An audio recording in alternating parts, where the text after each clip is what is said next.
म्हणजे एवढे सगळे संचालक, अरे बाबा नोकरी करता कशाला? यांनी सगळ्यांनी राजीनामा देणार आहेत का? या बाबा संचालक होयाला. एवढी तुम्हाला आवड कशी काय झाली शेतकऱ्याचा माल विकायचा? कसे काय निघाले चमच्यानं खाणारे? मला समजणं झालंय. आणि म्हणून ह्या विधेयकावर मी बोलत असताना मी एवढ्यासाठी या ठिकाणी बोलतोय की 2 महात्म्याच्या आज जयंती आहेत. आदरणीय शरद जोशी ज्यांनी शेतकऱ्यांचा लढा उभा केला. ज्यावेळी या सभागृहाचा या विधेयकाचा इतिहास लिहिला जाईल त्यावेळी एक सामान्य शेतकऱ्याचा पोरगा म्हणून शेतकऱ्याच्या पायात पडत असलेल्या बेड्या त्याला विरोध करत होता हे इतिहासामध्ये एक तरी सोनेरी अक्षरानं वळ त्या ठिकाणी लिहावी लागेल. आणि म्हणून निश्चितपणानं याचा फेरविचार मंत्री महोदयांनी या ठिकाणी करावा असं मला निश्चितपणानं या माध्यमातून सुचवावं असं वाटतं. कारण मंत्री महोदय तुम्हीही खऱ्या अर्थानं धुळे जिल्हा हा जर बघितला तर एक चळवळीचा जिल्हा म्हणून खऱ्या अर्थानं या महाराष्ट्राला परिचित होता. आणि म्हणून एक चळवळीच्या जिल्ह्यातून आलेला मंत्री हा खऱ्या अर्थानं शेतकऱ्याच्या बाजूनं या ठिकाणी उभा राहिला. अशा पद्धतीची एक आपल्याविषयीची भावना शेतकऱ्यांच्या मनामध्ये जावी अशी माझी कळकळीची आपल्याला या ठिकाणी विनंती आहे. मी जाता जाता आपल्याला एवढं एक सूचित करू शकतो की हे विधेयक खरं बघितलं तर आणायची काही गरज नव्हती. कारण आपण जर बघितलं तर अनेक कायदे या ठिकाणी आहेत. कारण आपण आपल्या अनेक मार्केट कमिट्या या राज्यामध्ये आपण निर्माण केलेल्या आहेत. या मार्केट कमिट्यांचा एक आदर्श आपण खऱ्या अर्थानं देशाला घालून दिलाय. राष्ट्रीय कृषी बाजारला मंत्री महोदय माझा विरोध नाही, सभापती महोदय चांगली गोष्ट आहे. एक देश एक बाजारपेठ असली पाहिजे, जगाची एक बाजारपेठ असली पाहिजे. मला जगात कुठेही जाता आलं पाहिजे ह्या भावनेचा मी माणूस आहे, त्याला माझा पाठिंबा आहे. पण या गोंडास नावाच्या आडोशाला जे कटकारस्थान लुटीचं दडलं या कटकारस्थानाला खऱ्या अर्थानं माझा या ठिकाणी शेतकऱ्याच्या वतीनं या ठिकाणी माझा विरोध आहे. आणि म्हणून निश्चित या ठिकाणी बोलत असताना मी 2-3 गोष्टी महत्त्वाच्या आहेत की हा अध्यादेश म्हणजे कृषी उत्पन्न बाजार समितीमधील लोकशाहीचा अंत आहे. शेतकऱ्यांचा आवाज दाबणे, लोकशाही पद्धतीने निवडून आलेली शेतकऱ्यांचे प्रतिनिधित्व करणारी मंडळे बरखास्त करणे हे शेतकरी विरोधी पाऊल आहे. नोकरशाहीचा प्रभाव राजकीय हस्तक्षेपाच्या जागी आता थेट सरकारी आणि नोकरशाहीचा हस्तक्षेप या ठिकाणी वाढेल. अधिकार कमी करणे, या बदलामुळे बाजार समित्या आर्थिकदृष्ट्या अधिक कमकुवत होतील आणि त्यांचे अस्तित्व धोक्यात येईल. याच एप्रिल 2025 मध्ये मुख्यमंत्री बाजार समिती योजना आपण काढली. 65 तालुक्यामध्ये नव्या बाजारपेठा आपण निर्माण करण्याचा निर्णय घेतला. मंत्री महोदय राष्ट्रीय बाजार समितीचा दर्जा जर द्यायचा असेल तर धुळे जिल्ह्यातील साक्री तालुक्यातील दिगर धोंगडे नावाचं गाव आहे, आदिवासी गाव आहे. तिथल्या शेतकऱ्यांनी एकत्रित येऊन रयत बाजार नावाचा बाजार उभा केलाय. गेली 5 वर्ष झाली शेतकऱ्याची पोरं तो बाजार चालवत आहेत आणि तिथून रोज 100-150 गाड्या भाजीपाला देशाच्या कानाकोपऱ्यात जात आहे. कुठं आहे तिथं कोण IAS अधिकारी? कुठं आहे तिथं पणन मंडळाचा संचालक? कुठं आहे तिथं सहाय्यक निबंधकाचा संचालक? खऱ्या अर्थानं हे आपले आदर्श आहेत. असे बाजार खऱ्या अर्थानं आपल्याला निर्माण करता आले असते. परंतु हे जर पाहिलं तर मला वाटतं एकच की अमोलजी की ही शेतकऱ्याच्या पायामध्ये साखळदंड आहे. मी तर याचं वर्णन करेन, शेतकऱ्याला खऱ्या अर्थानं मी आवाहन करेन, जंजीर नहीं कटती, जंजीर नहीं कटती तो अपना पैर काट लो, जंजीर नहीं कटती तो अपना पैर काट लो, लंगड़ा कर के चलो लंगड़ा हो के चलो मगर आझादी से चलो. आणि म्हणून आम्हाला आमच्या आझादी पाहिजे. आम्ही आझादी मागतोय. पण हे विधेयक शेतकऱ्याला आझादी देत नाही. त्याच्या पायामध्ये खऱ्या अर्थानं बेड्या घालत आहे.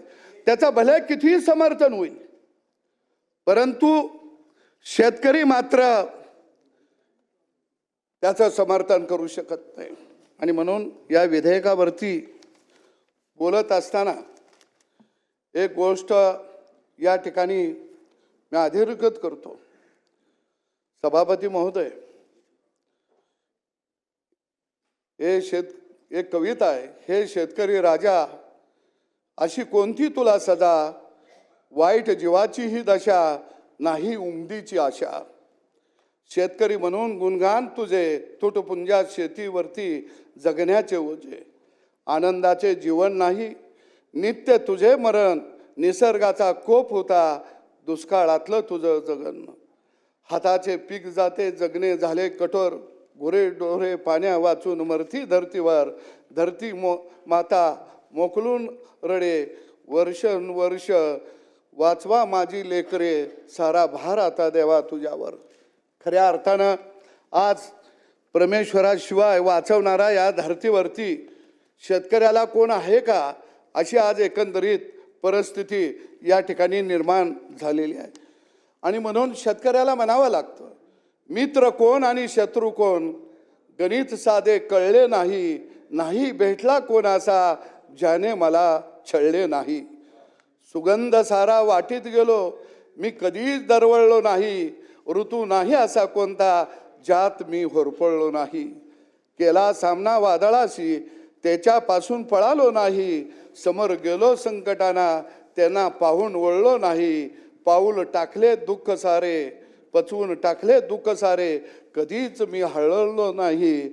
आले जीवनी सुख जरी, कधीच मी हुरळलो नाही. कधी न सोडली कास सत्याची, खोट्यात कधीच मळलो नाही. रुसून राहिले माझ्या अगदी जवळचे, पण मी कुणाला कळलोच नाही. मी कुणाला कळलोच नाही.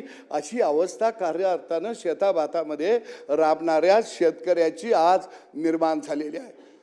मी पणन खात्याचा मंत्री होतो त्यावेळी आडात नेमानमुक्त, भाजीपाला नेमानमुक्त हा निर्णय घेतला. आणि त्यावेळी सांगितलं की शेतकरी त्याचा माल कुठेही विकायला उभा असेल. त्यावेळी सगळ्या बंडी पाटील साहेब साक्षीदार आहेत, सगळ्या मार्केट कमिट्या बंद पडलेल्या होत्या. आणि काय करावं असा प्रश्न निर्माण झाला. सगळा मीडिया सांगायला लागला की भाजीपाल्याचे भाव आकाशाला भिडले. पण त्यावेळी शेतकऱ्याच्या फार्मर प्रोड्युसर कंपन्या त्या तरुण मुलांना आम्ही आव्हान केलं की भाजीपाल्याची वाहनं भरून तुम्ही मुंबईच्या दिशेने या. मी राज्यमंत्री होतो सभापती महोदय, राज्यमंत्री म्हणजे अर्धा मंत्री.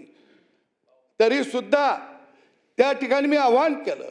शेतकऱ्याची पोरं ट्रक घेऊन भाजीपाल्याचे आले.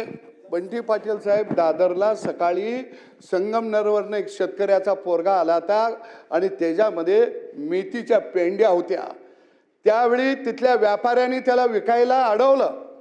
आणि मी ज्यावेळी गेलो त्यावेळी तो पोरगा त्याचा बाप त्या टेम्पोमधनं उडी मारून मला मिठी मारली आणि म्हणलं मला हा मेथीच्या पेंड्या विकायच्या आहेत, पण या ठिकाणी मला अडवलं जातं, मारहाणीची भीती दाखवली जाते. सभापती महोदय, त्या टेम्पोमध्ये मी चढलो आणि त्या लेकराला सांगितलं की तुला कुठेही तुझा माल विकता येईल. या राज्याचा पणन मंत्री तुझ्या खांद्याला खांदा लावून उभा राहिला. या पहिल्यांदा त्या शेतकऱ्याचा पोरगा एक पिंडी 20 रुपयाला बोलायला लागला. त्याला मी सांगितलं, अरे एक जोडी 20 रुपयाला का बोलतो, एक जोडी 100 रुपयाला बोल. तो पोरगा कानात येऊन म्हणला, भाऊ एवढा पैसा कधीच मिळाला नाही. अरे बोल, आज तुला पैसा मिळणार आहे, कारण आज तुला विकायची संधी मिळते. आणि 100 रुपयाला एक मेथीच्या एक जोडी त्या पोरानं विकली. पैसे घेताना झुंबड उडली. पहिल्यांदा त्यानं पोत्यात पैसे घेतलं आणि जाताना मला फोन करून सांगितलं, भाऊ पहिल्यांदा मी शेतकऱ्याचं लेकरू पोत्यात पैसे घेऊन निघालोया. अरे ही कल्पना आहे मुक्त बाजारपेठेची आणि आम्ही राष्ट्रीय बाजार संकल्पना गरज आहे त्याची. माझा मंत्री महोदय त्याला विरोध नाही, पण संचालक कोण? बाबू. त्यांना कुठला वेळ मिळणार? अरे आयुक्त कार्यालयामध्ये पणन संचालक असू नाही तर सहकार आयुक्त असू, अरे सामान्य माणसाला नाही पाय ठेवायला तिथं जागा मिळत नाही, त्याला प्रवेश मिळत. कोण त्याचं दुःख ऐकणार? आणि म्हणून खऱ्या अर्थानं राज्यभर त्या काळामध्ये आम्ही प्रोड्युसर कंपनीच्या माध्यमातून शेतकऱ्यांचे बाजार उभा केले. मंडी पाटील साहेब आपण कोल्हापूरला केला होता, आपण पुण्याला केला होता, विधान भवनासमोर आपण शेतकऱ्याचा बाजार उभा केला. आज ते बाजार गेले कुठं? काय झालं त्या बाजारांचं?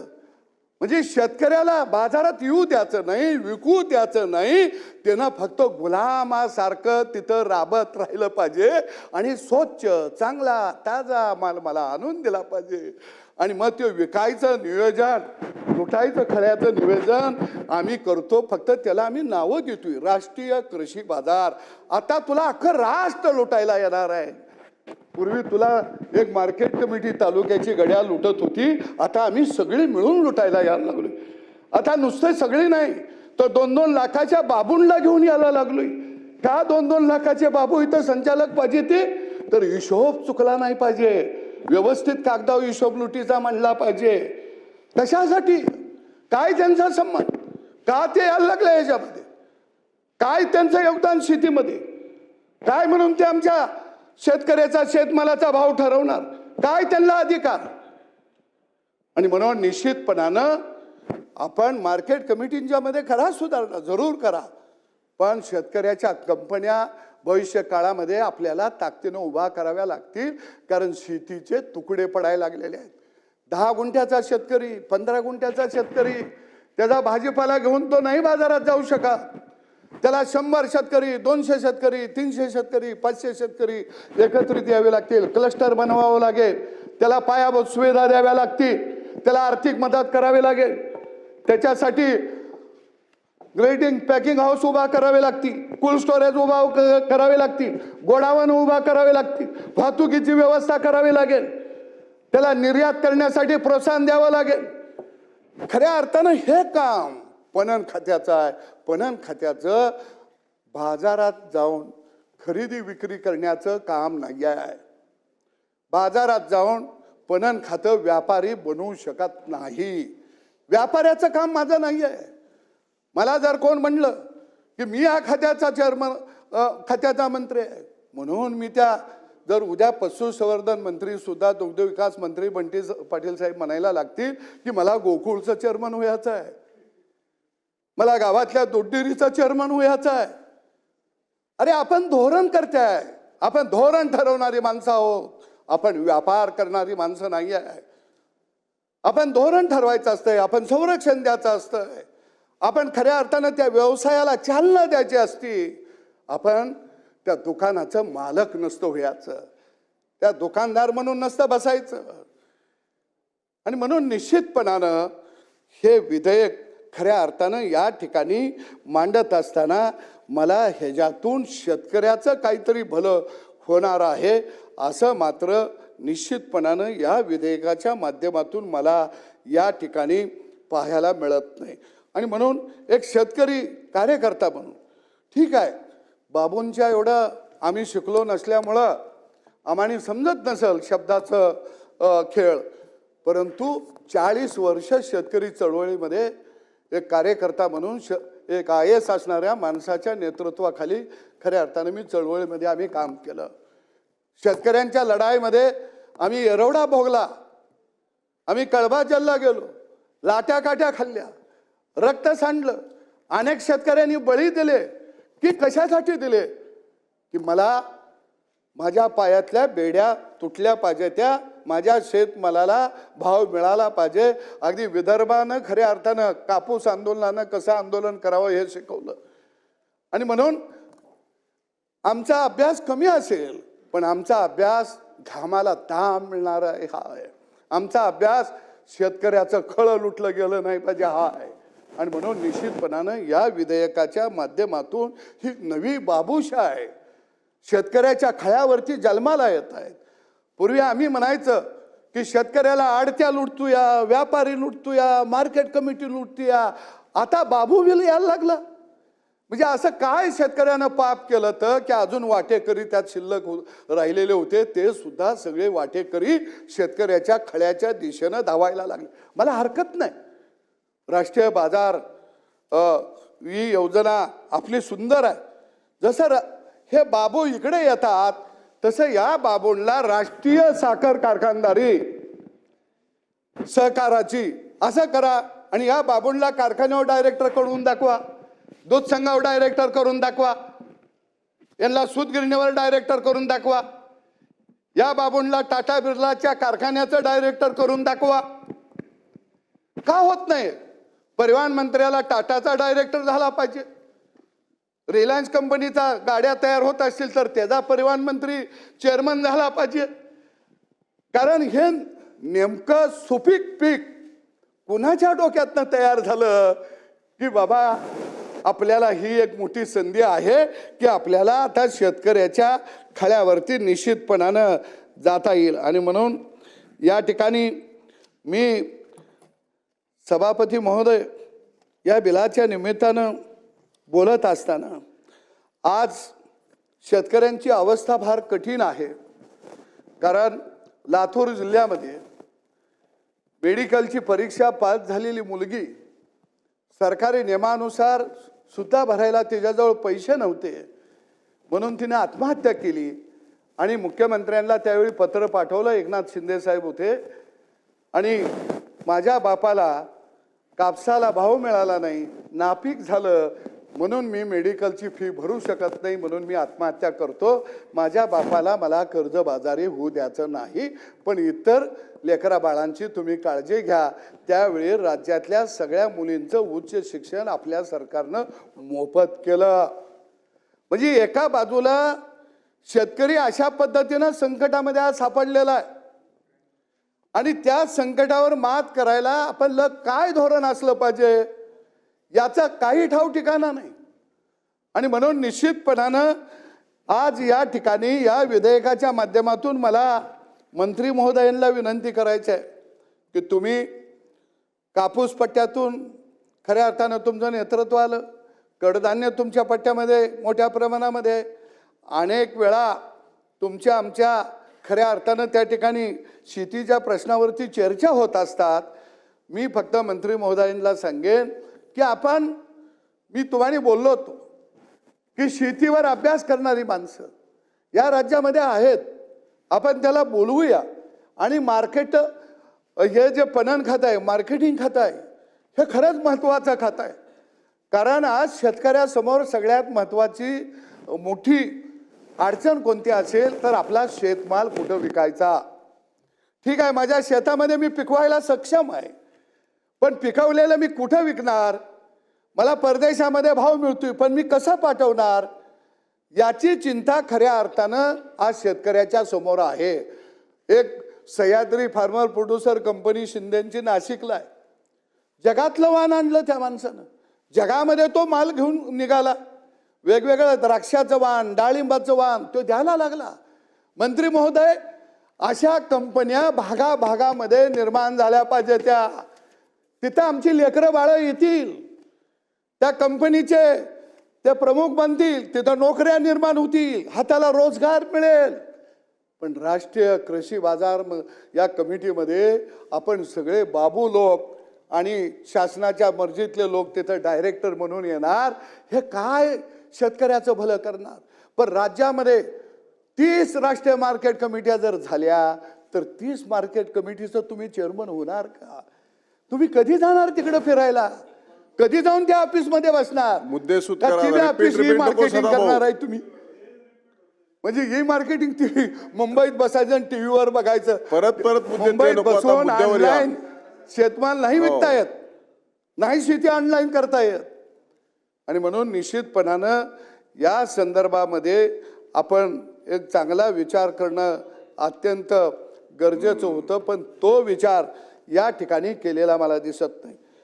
खऱ्या अर्थानं आदरणीय चंद्रशेखर बावनकुळे साहेब यांनी 2-3 दिवस एवढी चांगली विधेयकं मांडली. आम्ही त्यांचं एवढं स्वागत केलं की आम्हाला वाटलं त्यांना खांद्यावर घ्यावं आणि गावाकडे जाऊन शेतकऱ्याच्या समोर नाचत त्यांचा सत्कार करावा, पाणंद रस्त्यासारखा ऐतिहासिक निर्णय घेतला।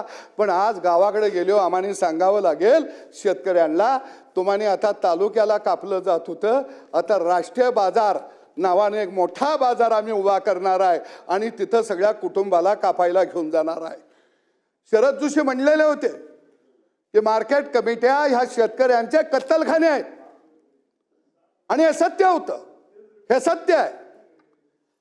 कारण मार्केट कमिटीमध्ये जाणाऱ्या लोकांना शेतकरी मुक्त व्हावा वाटत नाही आणि म्हणून खऱ्या अर्थानं मंत्री महोदय तुम्ही कितीही हसा काय करा, मी जे बोलतोय ते महाराष्ट्रातला शेतकरी ऐकतोय। महाराष्ट्रातल्या शेतकऱ्याला माहित आहे की त्याच्या बाजूनं कोण आहे, त्याच्या हितासाठी कोण लढतंय। आमचा रक्ताच्या शेवटच्या थेंबापर्यंत आम्ही गावगाड्यातल्या बळीराजाच्या बाजूनं बोलत राहाव, लढत राहाव, कारण तो आहे म्हणून आम्ही तो उभा आहे।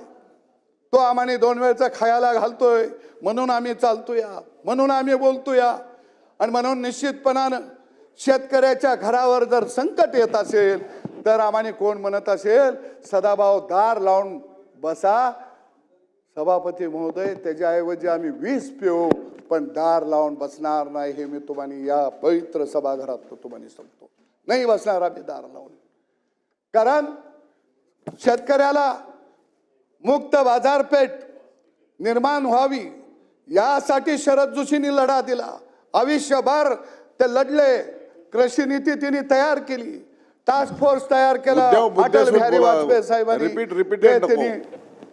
रिपीटेड नको मुद्दे बोला। हां, त्यामध्ये कृषी नीतीमध्ये मी रिपीट करत नाही, कृषी नीतीमध्ये स्पष्ट त्यांनी सांगितलेलं होतं की शेतकऱ्याची धोरणं काय असावी ती।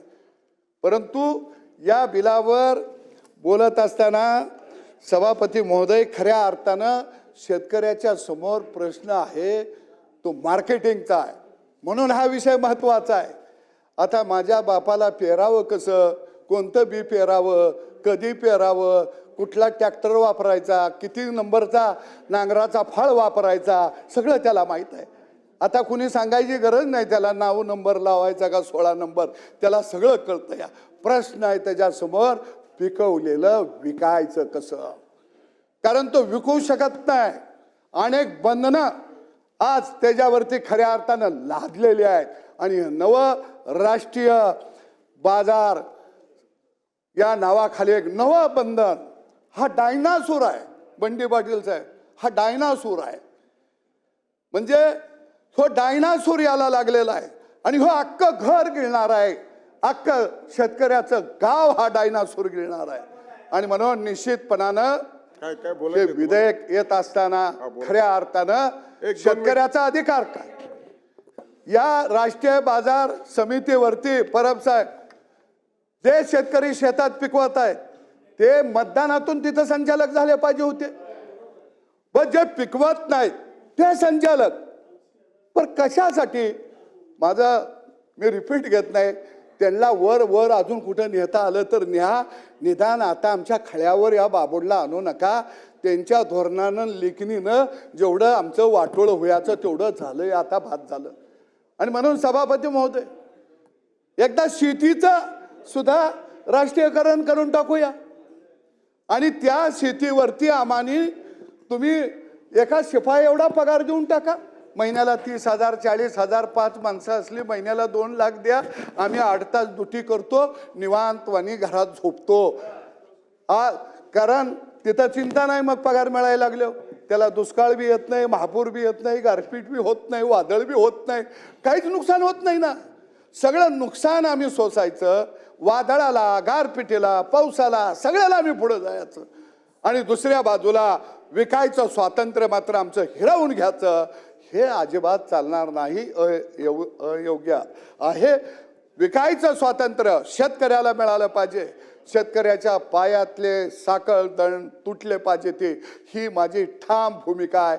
आणि या राष्ट्रीय बाजार समितीवरती, राष्ट्रीय कृषी बाजार समितीवरती हे बाबू काय यायला लागले, काय यांचा संबंध आहे आमच्या शेतकऱ्याशी, काय हिने आम्हाला योगदान दिलंय, हे कोण ठरवणार? आमच्या शेतमालाचा भाव, यांना कुणी दिला हा अधिकार शेतकऱ्याचं खळं लुटण्याचं? हे अजिबात चालणार नाही. आणि म्हणून निश्चितपणानं शेतकऱ्याला मोकळीक द्या, त्याला संरक्षण द्या, त्याचा माल विकायसाठी पायाभूत सुविधा उभा करा. तुम्ही त्याच्यासाठी आपली दुकानं लावून बसू नका. आम्हाला कुणाच्या दुकानाची गरज नाही. अरे माझ्याही बापाचं लेकरं बाळं शिकली ती, आम्हाला पैसे मोजायला येते ती, आम्हाला आकडं मांडायला येते ती.